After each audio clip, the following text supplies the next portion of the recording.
লাস্টে যখন 207টা বুথে ভোট শেষ হবে সব খোঁজ খবর নেব। মোটামুটি পার্সেন্টেজটা তো পুরোপুরি বোঝা যাবে না তখন।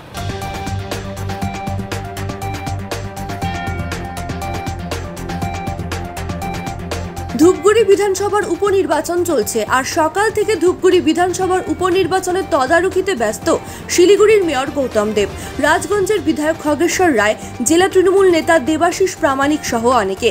ধূপগুড়ি বিধানসভার পাশে আলিপুরদুয়ার জেলার মাদারিহাট বিধানসভা কেন্দ্রের গায়ের কাটায় বসে ভোট তদারকিতে ব্যস্ত তারা। রীতিমতো অঞ্চল সভাপতি সহ তৃণমূল কংগ্রেসের নেতা কর্মীদের ফোন করছেন।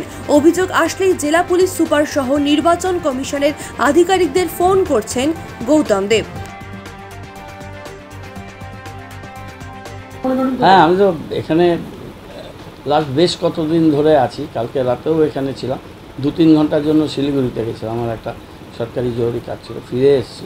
আজকে একদম লাস্টে যখন 207টা বুথে ভোট শেষ হবে সব খোঁজ খবর নেব। মোটামুটি পার্সেন্টেজটা তো পুরোপুরি বোঝা যাবে না তখন, হিসেবটা নেব। 2-3 ঘন্টা আগে 14% ভোট ছিল। ভোট শেয়ারিং সব কিছু নিয়ে কর্মীদের, আমাদের ওয়ার্কার নেতৃবৃন্দ, তাদের যা তাদের সাথে ফোনে টেলিফোনিক আলাপ আলোচনা করে তারপর